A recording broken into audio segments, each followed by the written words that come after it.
Determinante es una cosa rara, ¿sí? Lo que ayer también decía en un conversatorio.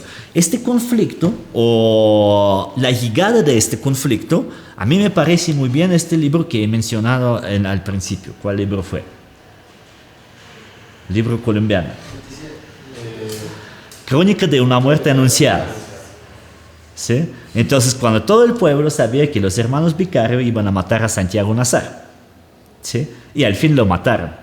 Entonces, pues, ustedes no han escuchado que un mes antes de este ataque, entonces todos los medios estaban diciendo no, que Rusia va a atacar a Ucrania, que Rusia va a atacar a Ucrania. No, pues que el Biden dijo que el 16 de febrero Rusia va a atacar a Ucrania, ¿sí? Entonces, algo que yo estaba viendo, o sea, yo recordaba muy bien ese cuento, ¿sí? de Gabriel García Márquez, porque estaba precisamente paso a paso así, ¿no? Hasta que al fin pasó.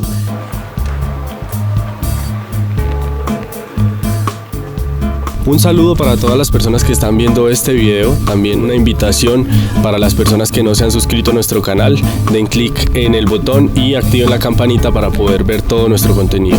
Hoy vamos a comenzar con la segunda parte del video de aproximaciones sobre el conflicto Ucrania-Rusia, de la entrevista realizada al profesor Mikhail Krasnov. La entrevista pasada hablábamos o terminábamos diciendo las razones y la lógica por la que en este momento se estaba dando el conflicto. Hoy analizaremos más a fondo por qué es una cuestión que puede tornarse lógica para algunos analistas y que definitivamente trasciende de un conflicto interno entre dos pueblos y naciones para convertirse en un conflicto mundial del que puede estar dependiendo el nuevo orden que se pueda establecer, en las que se muestra un poderío militar y una potencialidad de una futura guerra nuclear. Entonces, bienvenidos. Vamos a mirar qué nos tiene que decir el profesor Krasnov y esperamos que cualquier comentario que tengan ustedes no se lo guarden y lo pongan ahí abajo en la cajita, que eso nos va a servir para poder realizar las disertaciones futuras acerca de este tema que es álgido y que aún no ve un final concreto.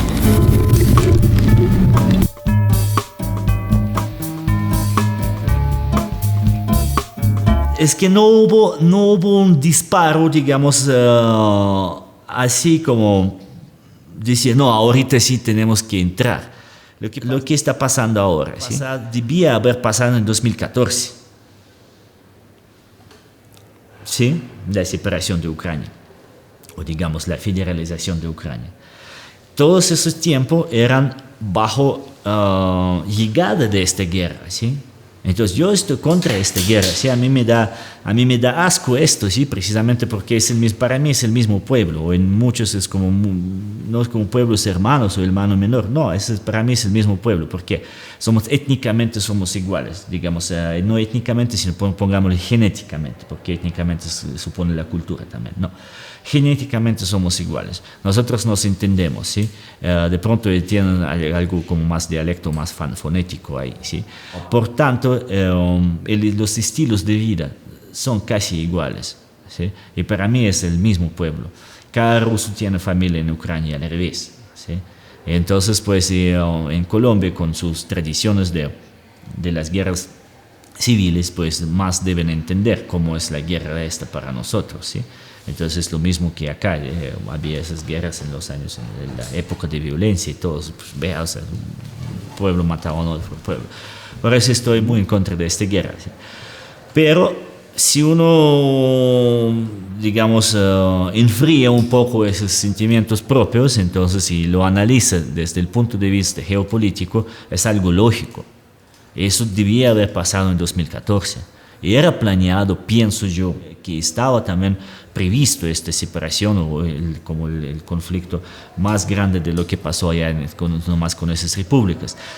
Y esperar más no había sentido, porque lo que pasa es que todas las partes de este conflicto, también los países de la OTAN, es una parte de este conflicto, obviamente es parte de este conflicto, ¿sí? Estaban enviando los instructores, estaban entrenando tropas ucranianas, estaban invirtiendo mucho en la infraestructura militar, en el desarrollo de Fuerza Armada ucraniana. Estaban trayendo muchas armas, ahora también están trayendo muchas armas. Digamos, el occidente no están enviando, digamos, la ayuda humanitaria, pero están enviando armas, ¿sí? Entonces, esperar más, además también, o sea, yo no estoy muy seguro, porque, venga, ahorita de esto también yo voy a contar un poquito más, pero ahorita, por ejemplo, salió el comandante de tropas rusas y dijo que han descubierto laboratorios secretos de Alemania y de Estados Unidos en el territorio ucraniano que estaban produciendo las armas bacteriológicas con peste, que encontraron ahí como 5 barriles con virus de peste y todas estas cosas. Sí, pero no, pues armas bacteriológicas que están prohibidas por una convención de Ginebra, creo, ¿sí? Entonces son armas prohibidas.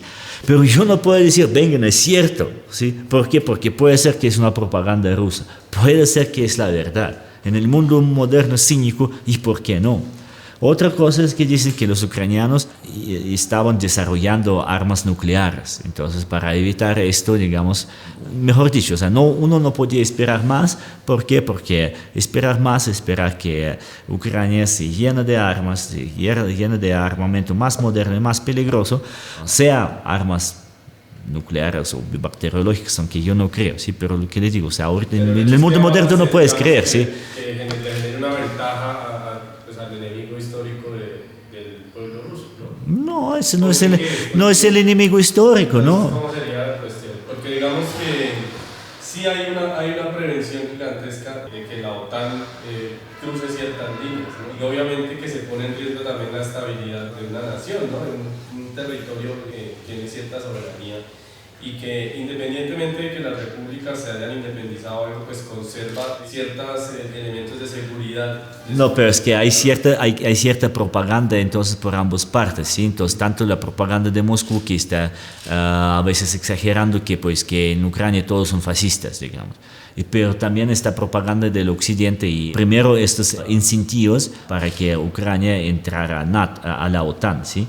No es para mañana, ¿sí? Pero ahí también hay unas tendencias de acercamiento de la OTAN con Ucrania. Entonces esa guerra no es la guerra entre Rusia y Ucrania, es la guerra es la guerra entre la OTAN y Rusia. Y más allá, es en otro marco que yo quería hablar un poquito más tarde de pronto, porque saltamos de un tiempo para otro. Yo tengo otra teoría de lo que está pasando en el mundo actual, ¿sí? Entonces, pues nos hemos enfocado en la confrontación de, digamos, aspectos de confrontación que afectan a Ucrania como tal dentro del país. Luego subimos un poquito más a Rusia y Ucrania, qué es lo que pasó así oficialmente. Entonces yo le estaba explicando de por qué, o pienso yo de por qué era ese momento ahora, ¿sí? ¿Por qué? Porque ya no se podía esperar, porque iba a haber guerra. Rusia nunca va a permitir la entrada de Ucrania a la OTAN y nunca va a permitir como militarización de un país cercano como Ucrania, ¿sí? Entonces era simplemente la cuestión de tiempo, ni por más cínico como suene esto, pero esa guerra había debido suceder, lastimosamente. Entonces el rol de esos países es el siguiente. Acá nosotros tenemos que ir más profundo a la historia, ¿sí? Volvernos un poquito al momento cuando los procesos internos y también externos dieron el resultado, la caída de la Unión Soviética y la reunificación de Alemania. Entonces la caída del muro de Berlín, pues digamos, es el símbolo, no es la causa que cayó el muro y todos se fueron allá abrazándose, ¿no? Eso es simplemente como es el símbolo de los cambios que han pasado a finales de los años 80, iniciando los años 90 en Europa, ¿sí? Entonces, pues, por ejemplo, Checoslovaquia se separó en Chequia y Eslovaquia, pero están bien, ¿sí? Entonces Alemania se reunificó. Aproximadamente 1 millón de soldados soviéticos estaban dislocados en Alemania Oriental, en Polonia, etc., en los países del Pacto de Varsovia. ¿Qué es lo que pasa? Ahí ahora sí hablamos de un fenómeno, de un término que yo llamo los equilibrios.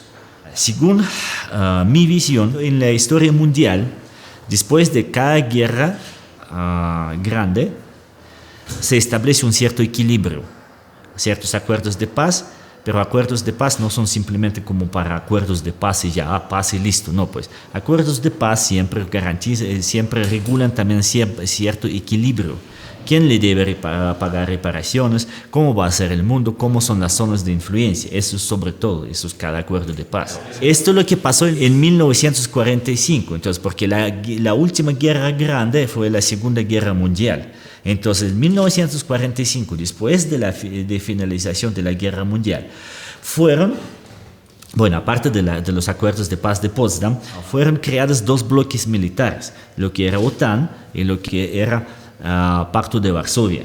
El Pacto de Varsovia es un bloque militar de la Unión Soviética y Europa Oriental, ¿sí?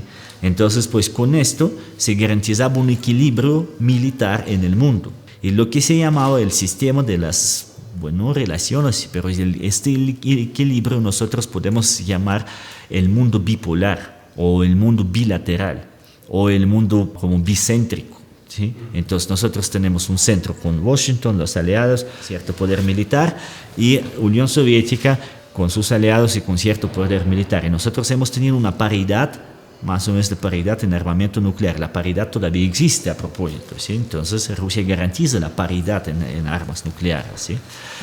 Y con este equilibrio, que claro que sucedían conflictos, que había conflicto en Vietnam, en Corea, etc., ¿sí? Pero había un cierto equilibrio. Un equilibrio, no había solamente un centro de influencia, no había solamente un centro de poder político, económico, militar, ¿sí? Luego, después de la caída de la Unión Soviética, de la disolución del Pacto de Varsovia, este equilibrio se quebró, lo que causó una serie de conflictos, tanto en Europa, con Yugoslavia, ¿sí?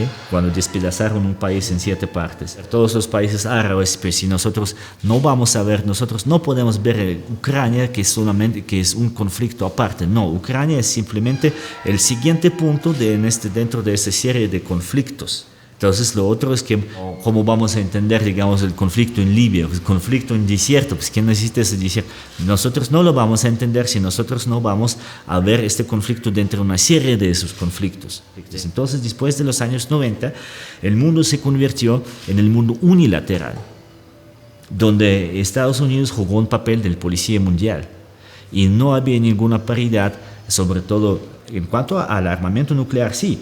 Pero esos armamentos nucleares son armas del Armagedón, ¿sí? Entonces eso ya es la última palabra, ¿sí?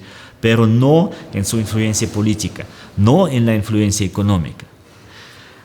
Desde que, miren, recuerden como 2 conflictos en Irak, conflicto en Yemen últimamente, ¿sí? Bueno, Yugoslavia sobre todo, es en los países árabes, Siria, Afganistán, no olvidemos, ¿no? O como la invasión de Irak, con un pretexto de que tenían armas de destrucción masiva y al fin no lo tenían, ¿sí? Entonces, al fin no lo tenían, simplemente como llegaron, no, disculpa, qué pena, nos equivocamos, ¿no? El mundo está en el proceso de transformación, en mi opinión, ¿sí? Mi análisis, que también yo estoy como alimentándome de las ideas de más gente, obviamente, ¿sí? Pero lo que yo defiendo es la idea de que nosotros ahora estamos viviendo en el reformateo del sistema actual, de este equilibrio dañado después de la disolución de la Unión Soviética y pues que causó muchos conflictos, pero el conflicto no solamente conflicto armado, todos esos flujos de migratorios que hay también en la antigua Unión Soviética. En el territorio antiguo de la Unión Soviética también había conflicto en Asia Central, conflicto en Cáucaso, entre Georgia y Abjasia, conflicto en Moldovia, con Moldovia y Transnistria, conflicto en Nagorno-Karabaj, entre Armenia y Azerbaiyán. O sea, es una lista de conflictos que yo puedo hacer. ¿Qué es lo que pasa? O sea, yo defiendo la idea de que en los últimos 30 años han aparecido los nuevos centros de crecimiento, tanto económico, político y militar, como es China, Moscú, que ha perdido sus posiciones, pero no lo ha perdido por completo. Europa, porque en aquel momento, cuando hablamos de los años 90, Europa era separado. Había unos acuerdos sobre la industria de acero y carbón, pero no había la Unión Europea como nosotros lo conocemos. Europa se está consolidando y se consolidó para formar lo que yo estoy llamando las macroregiones. Entonces yo defiendo o yo represento la teoría de los macroregiones en el sistema geopolítico mundial actual, que nosotros tenemos 4 macroregiones, según esta teoría. Uno es Washington, con Estados Unidos, ¿sí? Otro es Bruselas, Europa, ¿sí? Otro es Moscú con Rusia, pero también la zona de influencia que está allá. Y China. El quinto macroregión se está peleando ahora, es en el cercano oriente. Y la pelea es entre Turquía, Arabia Saudita y Irán. ¿Sí? Los 4 países que están peleando el liderazgo en esta región. ¿Sí? Entonces, por en esta región nosotros tenemos tantos conflictos, Yemen, Siria, Libia, y el próximo conflicto va a haber en Irán, y yo creo que pronto, muy pronto. Y si todo va mal, entonces pues ya al final de este año también lo vemos, ¿sí? Entonces, ojalá que no. Claro, ¿qué es lo que pasa? Que yo culpo en esos conflictos modernos el único país, no el único país, pero es Estados Unidos, que no puede no puede permitirse perder el liderazgo, pero el mundo ya no es unilateral. El mundo no puede existir de esta manera. Nadie puede prohibirle a China crecer. Por ejemplo, todas esas guerras de China, guerras económicas con China, era el producto del crecimiento de China y la pelea de creciente potencia económica, así que todavía no ha entrado en la fase militar. Cuando nosotros logremos crear este mundo multipolar, y esta política de Putin también, él está siempre promoviendo la idea de mundo multipolar. Si multipolar, ¿qué quieres? Que las decisiones se toman entre estos 5, pues ahora 4 macroregiones. Cada una de esta región también pretende su zona exclusiva de intereses económicos, políticos y militares. La bipolaridad se acabó en los años 90 cuando la Unión Soviética perdió y dejó de existir. El mundo unilateral que no puede existir cuando hay China que crece así tanto, y China va a pelear también. Ahora la posición de China está observando qué está pasando allá. Y si la OTAN no hace nada a Ucrania, la próxima va a ser Taiwán, y lo va a hacer pronto. Y la posición de la OTAN está mal. Lo que pasa es que si la OTAN entra con las tropas a Ucrania, va a haber guerra mundial nuclear. ¿Por qué? Yo le digo, porque Rusia no va a ceder, porque Rusia depende de esta guerra. Si logra crear esta macroregión, la zona de influencia, donde en Rusia apagaron Facebook, ¿sí? Los rusos mismos, pero nosotros tenemos nuestro propio Facebook, por ejemplo, ¿sí? Entonces, pues en Rusia hay territorio, ¿sí? Hay contactos con China, ¿sí? Claro que las sanciones van a afectar. Cada uno de esos centros también pretende tener su zona exclusiva, su patio trasero. Nadie está poniendo tropas rusas en Tijuana, pero poner tropas de la OTAN en Ucrania es igual que poner las tropas rusas en Tijuana, ¿sí? Entonces hay países, digamos, de la primera o de la segunda importancia para cada uno de esos centros. Por ejemplo, México es de más importancia para Estados Unidos que por ejemplo, Colombia, y más importante que, por ejemplo, Uruguay, ¿sí? Porque está más lejos. Lo mismo que Ucrania para Rusia es de la primera importancia como la zona exclusiva de los intereses económicos, políticos y militares del centro Moscú. La OTAN es más fuerte en las armas convencionales, pero Rusia es igual o más fuerte en las armas nucleares. Si ahora la OTAN entra con armas convencionales y Rusia va a perder, Rusia no va a perder, porque va a ser el primer golpe preventivo con armas nucleares. Eso sí, yo lo digo. Entonces, pues, por eso mismo que la OTAN no tiene una buena posición ahora. Ellos saben, si ellos entran, va a haber el golpe preventivo con armas nucleares. Pero si no entran, a ver, China también mira, bueno, no entraron, nosotros también agrandamos, entonces pues anexamos Taiwán, estas cosas, ¿sí? Entonces, por un lado, ellos no pueden no hacer nada, si hacen algo, ya. Entonces ahí la cuestión es que cree que sería la diplomacia ucraniana la que se encargue de mantenerse como un país neutral en un conflicto? No, es que no puede, no hay oportunidad. Digamos, la otra cosa, digamos, para concluir, estas sanciones económicas, ¿no? Que también, digamos, excluir a China de los mercados o del sistema financiero occidental, lo que se especula es que también causaría grandes daños en la economía china, ¿no? Que se especula y obviamente que en medios tal vez convencionales. Este dominio que tiene el mundo occidental o digamos Washington sobre el sistema financiero de la Unión Europea, ¿cree que sean, digamos, que sean suficientes para frenar esa cuestión? Bueno, sí, es que acá hay como varias preguntas en uno. Entonces, con Ucrania, si diplomacia se puede resolver, no. ¿Por qué? Porque en mi teoría, o no es en mi teoría, pero es en la teoría que yo represento, de creación de esas macroregiones, no hay neutralidad. Un país tiene que decidirse si ir para un lado o para otro lado. Si hay unos países periféricos que no supieron crear su propio centro de crecimiento, que tienen que anexarse o entrar a la zona de intereses o de un centro o del otro centro. Ahora, el problema de Rusia, ¿cuál es? Es que en los 30 últimos años no haber podido crear los incentivos para que Ucrania vaya voluntariamente a la zona económica que está creando Rusia. ¿Por qué Rusia tiene que tenerlo a fuerza? ¿Por qué? Porque ellos quieren estar en Europa, porque ellos viven como es el nivel de vida en Europa y cómo es el nivel de vida en Rusia, ¿sí? Entonces, ese es el problema también que Rusia no supo manejar. Crear las incentivos y decir, no, vamos con nosotros. A mí me parece que es el mal trabajo de los gobiernos de Rusia, después en los años 90 sobre todo, los errores de la diplomacia rusa que permitir que la situación llegara al momento donde el país cercano a nosotros, culturalmente, históricamente, quiere ir con otro, ¿sí? Es lo mismo que la mujer se va con otro, porque no, pues que la trate mal, ¿no? Entonces, algo así, ¿no? Si nosotros lo simplificamos. Ellos quieren ir para allá, pero Rusia no lo va a dejar.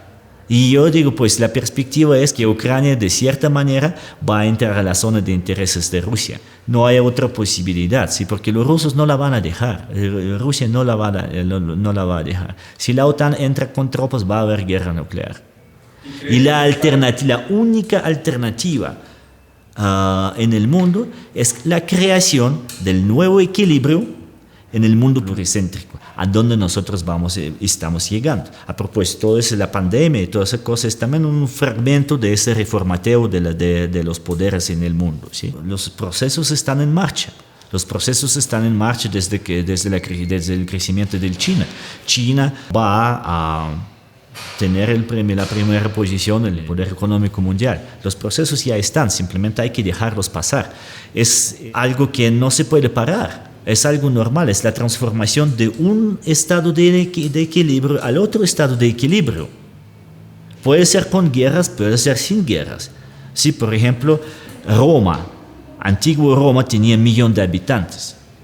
En la Edad Media Roma tenía 40.000 habitantes. Fue como Muniquirá. Hasta que Papa abandonó Roma en cierta etapa y fue para Aviñón, para Francia, para no vivir en este hueco. ¿Y dónde está el Roma? ¿Dónde están todos los caminos que llevan a Roma? No están. Algo normal. Hay un cierto equilibrio, un Pax Romana. Ya se acabó. Ya es Pax Americana, que se va a acabar. Ahorita va a ser Pax China. O Pax Pluricentris o algo así. Eso es lo que debe ser. El mundo pluricéntrico donde se negocia con todos. Y ahí nosotros llegamos a las sanciones. En este mundo pluricéntrico las sanciones no van a funcionar. Porque no es posible que simplemente un país está colocando la sanción a otros 2 países. No, pues que Venezuela no puede vender petróleo, por ejemplo, a cualquier otro país, digamos. O sea, el derecho internacional no prohíbe los negocios entre 2 países independientes. Perdón, somos independientes, ¿no? Pues yo negocio con quien quiera. Entonces, pero el poder económico, militar y político le permite que esas cosas pasen. En el mundo multipolar eso no va a pasar. ¿Por qué? Porque listo, ustedes no quieren, negociemos con otro centro. Estamos dentro de esta marca. Listo, pues trabajemos con China entonces. ¿Qué pasa ahorita con las sanciones? Rusia está viviendo con las sanciones ya desde 2008, creo. Las sanciones había siempre. Sanciones había siempre, yo creo que desde la Revolución de Octubre, en la Unión Soviética siempre vivía con sanciones, en los años 90 también. Después de 2008 las sanciones simplemente se agravaron.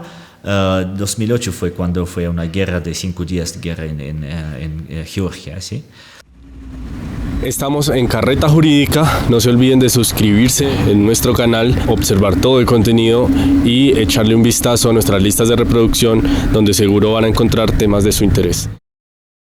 Pues hay unas sanciones severas y otras sanciones declaratorias. Daño hacen las sanciones que afectan alta tecnología que por ejemplo Rusia no maneja y le cerraron el paso. Por ejemplo, le cerraron el acceso a las nuevas tecnologías. ¿Sí? Por ejemplo, no están enviando algunas partes de automóviles, algunos de microchips de esto. Sí, pero venga, o sea, ¿cuál es el problema? El problema de Rusia no haber podido desarrollar su propia producción antes. ¿Sí? Todo es el sistema de libre comercio, todas teorías de David Ricardo, nunca ha funcionado en la economía. ¿Sí? Es simplemente las doctrinas económicas que nos enseñan, pero nunca han funcionado en realidad, jamás y no funcionan ahora tampoco. ¿Sí? Entonces, pues, cada una de esas macroregiones debe crear su propia industria, su propio mercado laboral, sus propias redes. Ahora no mandan armas, mandan redes. Es que imagínense, ¿cómo así que Twitter bloqueó la cuenta del presidente de los Estados Unidos, Donald Trump? ¿Cómo así? ¿Ustedes antes han pensado algo así? No, pues que van a destruir ese Twitter, cerrar las cuentas, mandar a la cárcel al dueño ya. Entonces, eso no decía poder de los presidentes, sino poder de redes. Entonces, cada uno de esos centros de crecimiento tiene que tener sus propias redes, su propia ONU, sus propios Juegos Olímpicos panasiáticos, panamericanos, panarábicos. ¿Para qué? Para que simplemente no saquen a los deportistas solamente por haber nacido en el país equivocado. Esas son las sanciones declaratorias. Por ejemplo, los gatos rusos no han podido ir a la feria felina mundial. Los perros no podían... Esto, para que esas cosas no pasen, en Rusia debe haber óperas mejor pagos que la ópera de Múnich. Y lo mismo por eso hay que ir a mirar qué es lo que hay en China, ir a trabajar a la ópera china. Entonces, para no depender precisamente de un solo fuente. Entonces, para que las nuevas tecnologías no sean concentradas solamente en un solo centro de crecimiento, sino que sean también en China. De pronto otra macroregión que se forma ya no sé con el liderazgo de Irán, si no lo despedazan ahorita en la próxima guerra que va a suceder allá. Eso es lo que necesitamos en el mundo. En ese mundo va a ser este tipo de equilibrio, va a ser para muchos años y todos van a ser bien. Así a este mundo nosotros cambiamos. La alternativa al mundo policéntrico es guerra nuclear. La alternativa a esto. ¿Sí? Entonces, ya no se sabe. No, ya paila, o sea, con guerra nuclear es que hay una teoría, por ejemplo, de que hay una teoría física, y ayer un profesor de física también me confirmó que puede pasar, que la detonación simultánea de tantas armas nucleares pueden desencadenar la reacción de cadena de todo el uranio que está guardado en la Tierra y que la Tierra se explota como una bomba simplemente. Acá uno no se esconda allá en Australia, en Patagonia o en algunos lados allá que están lejos, ¿no? Entonces puede ser que es así, nosotros no sabemos porque es física teórica, que lo que no hubo no podemos comprobar con el método baconiano allá, ¿no? Sí, entonces, pero veamos, ojalá que no. Pero yo creo que no, porque igual, o sea, eso es algo que es normal, que un hegemonio que está agonizando, no quiere permitir los nuevos centros de crecimiento. Pero ¿cómo vas a parar a China, por ejemplo? Yo no digo Rusia es muy complicada, ¿sí? Entonces, si hay dos centros así grandes, que Estados Unidos y China, ¿sí? Los otros, de Moscú y de Europa, están mucho menor que los demás, los otros dos, ¿sí? Pero ¿cómo lo vas a parar? Por eso mismo estamos en esas guerras económicas, porque, bueno, listo, chinos, libre comercio, entonces aceptan nuestra competencia, ¿sí? Y allá fue pues donde Estados Unidos empezaron al instrumento más antiguo del mundo, que es el proteccionismo, ¿no? Entonces, esos todos son resultado del reformateo del balance de fuerzas en el mundo. Es algo normal. Sí, está mal. Por eso ese conflicto debe acabarse rápido antes de que lleguen más armas allá. Porque esas más armas van a significar más muertes también entre civiles. ¿Por qué se demora tanto ahorita? De eso yo también he hablado con gente militar. Lo que pasa es que como Putin ordenó no atacar a los civiles, ¿sí? ¿Por qué? Porque es algo lógico. Si tú quieres luego hacer buenas relaciones o anexar parte del país a su propio país, tú no puedes matar a los civiles, porque ¿cómo vas a vivir con ellos después? ¿Sí? Entonces, eso, lo de destrucción de casas y todo esto, eso es algo que es inevitable, pero no es un propósito. No es un propósito, no es la meta para destruir, no son las guerras de exterminio, ¿sí? Entonces, la guerra va y los soldados tienen orden de no disparar a los civiles y no disparar a los militares si ellos no están, si no hay confrontación, porque no es una guerra de exterminio. No hay guerras sin víctimas civiles, ¿sí? Pero digamos, ¿por qué se demoran tanto? Porque no pueden mandar armas de la mayor destrucción, por ejemplo, porque allá ya va a haber más víctimas entre civiles. Que los países occidentales llevando armas, lo que van a causar es la prórroga del conflicto y que van a aumentar las víctimas entre civiles, porque Rusia va a mandar las armas de mayor destrucción simplemente. No armas nucleares, sino armas ahí, por ejemplo, como un disparo allá, pues, y medio Tunja está en cenizas, ¿sí?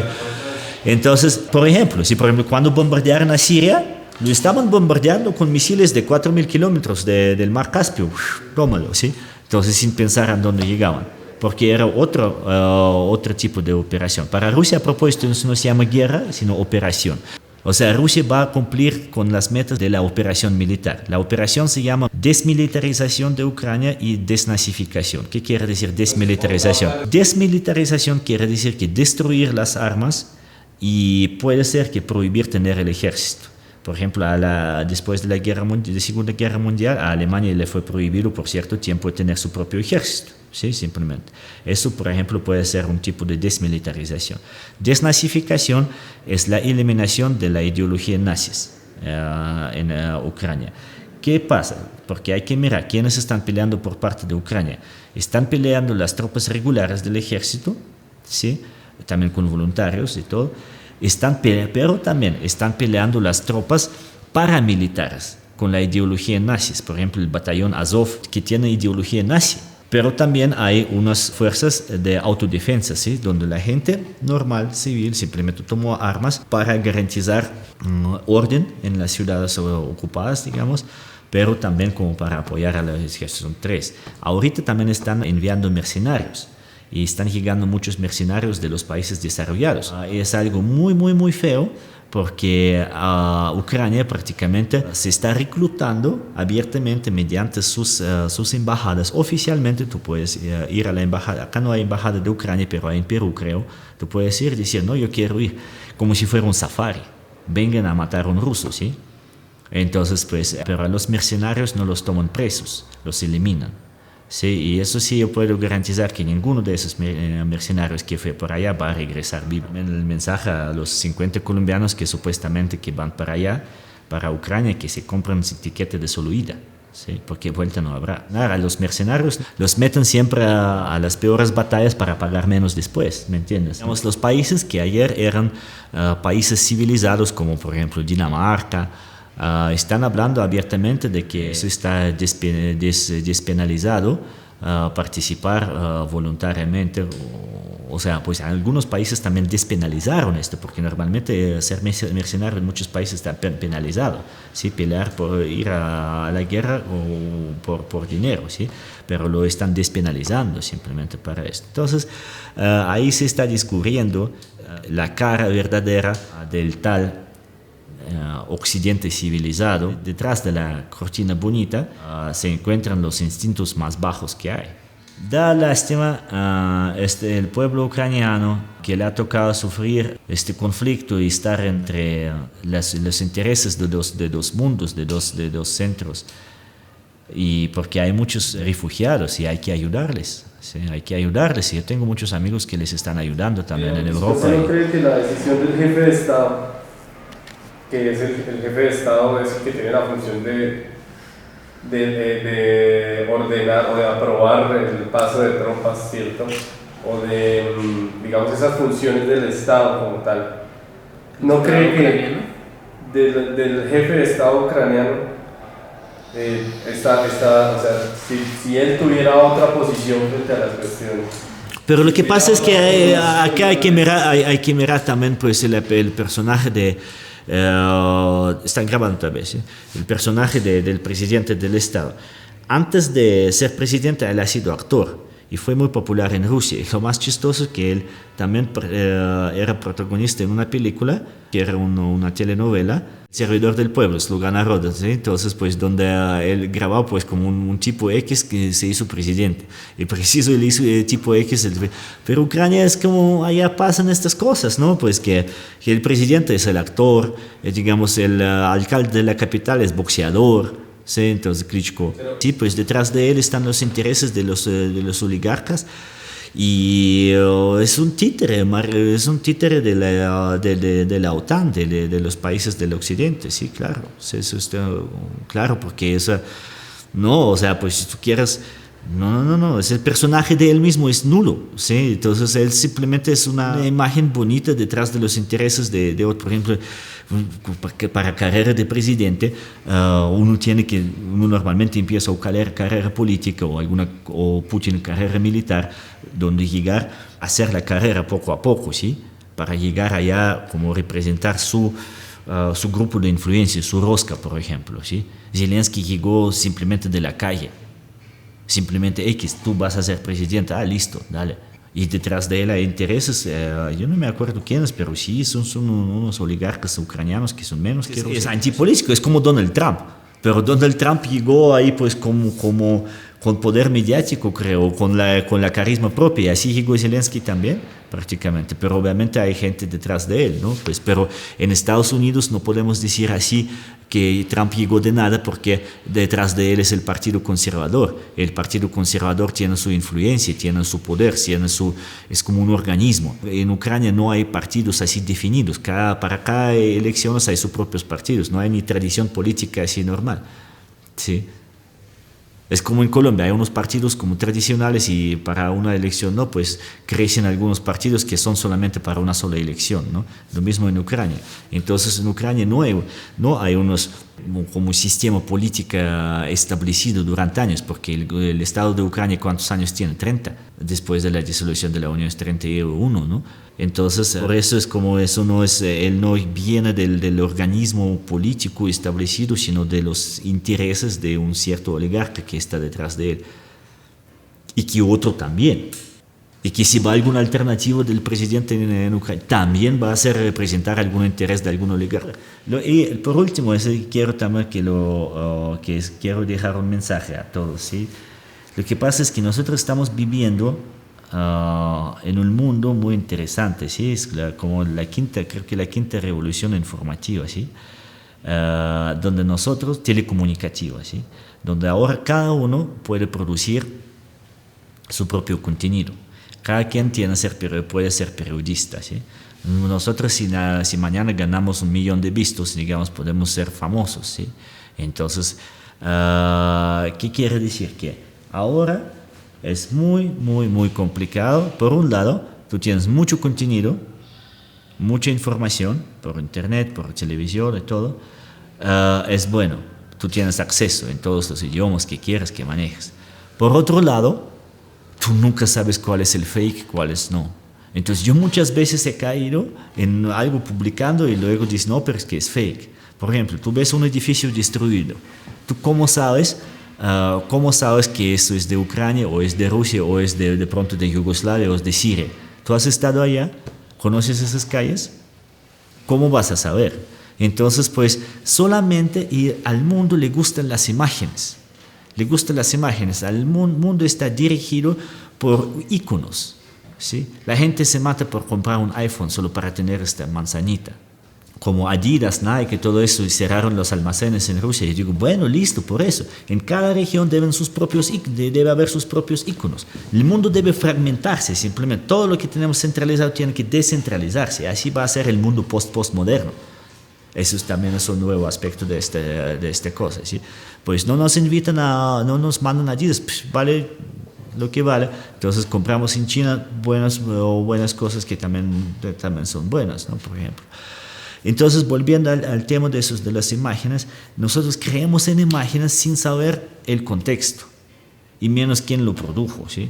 En Colombia, con todas esas historias de falsos positivos, deben saber cómo así que en un mismo propio país la gente durante mucho tiempo no sabía cómo es la verdad, y hasta ahora muchos no saben cómo es la verdad ahora. Ahora, ¿cómo vamos a saber la verdad sobre otro país donde hace, digamos, 20 días la gente ni sabía que existía el país Ucrania, cuál era la capital y dónde está geográficamente la capital? Y ahora yo pregunto, digamos, a la gente de Colombia y ninguno me va a decir al menos pues 10 ciudades ucranianas, así simplemente, 2 ríos ucranianos, digamos. Pero cada quien que hace un mes todavía era experto en coronavirus, ahora es el experto de Ucrania. No les crean, porque ellos no van, ¿de dónde van a sacar la información? Entonces yo digo que ni por más, o sea, por ejemplo, yo puedo sacar la información directa tanto de Rusia y de Ucrania. Hay en YouTube también, lo que a mí me gusta ver también son videos de la gente que no son blogger, sino simplemente uno salió de la calle y mira cómo son las cosas, dónde están disparando, dónde están bombardeando. Yo puedo ver esa cosa, la gente de acá no, ¿sí? Entonces, pues yo puedo ver medios alemanes porque yo hablo alemán, puedo escuchar radio polaca porque yo hablo polaco.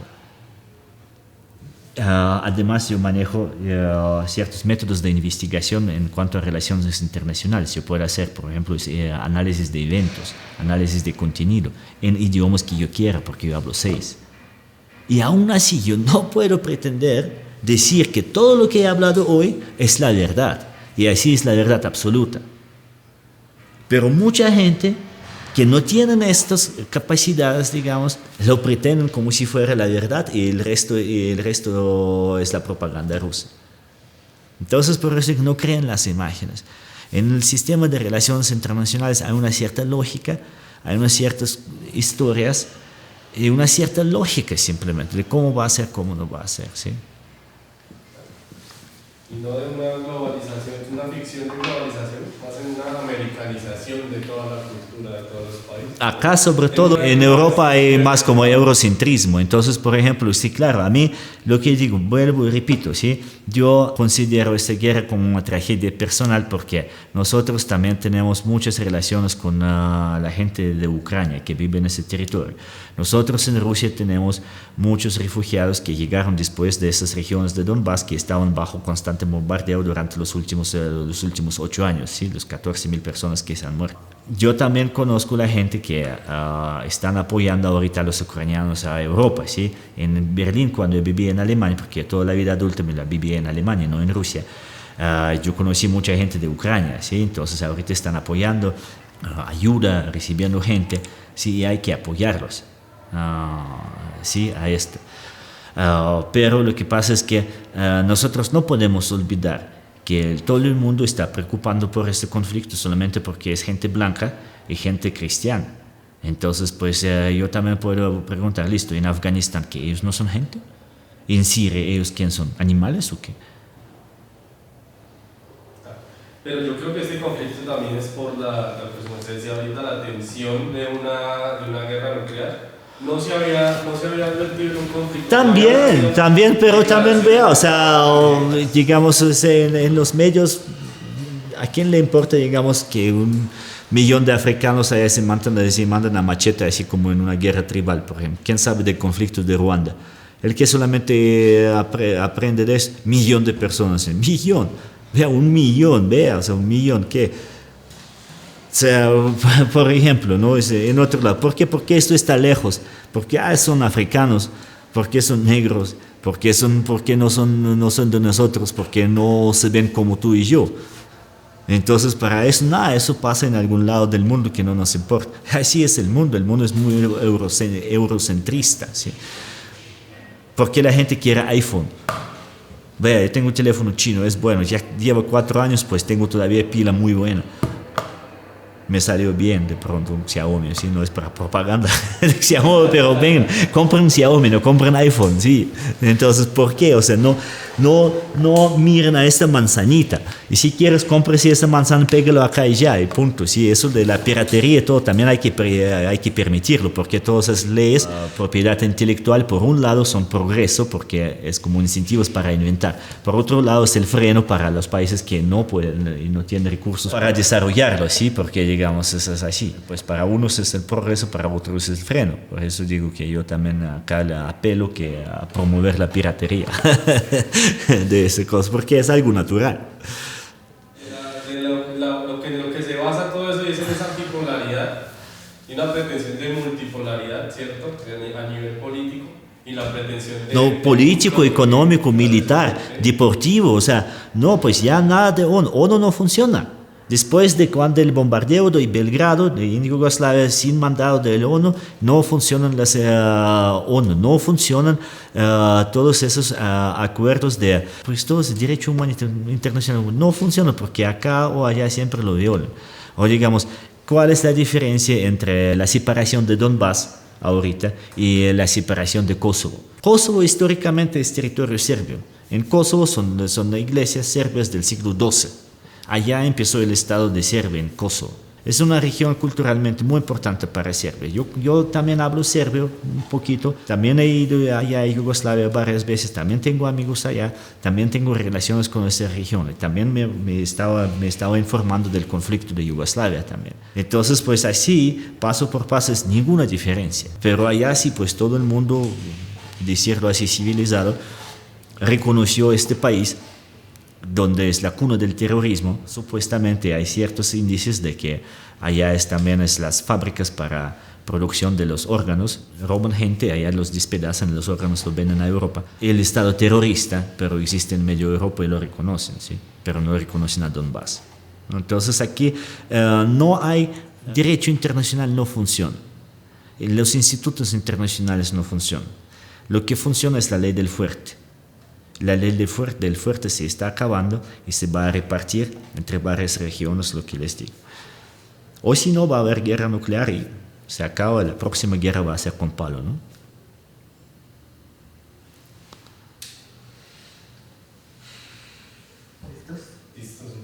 Listo, súper, no, muy bacano. Yo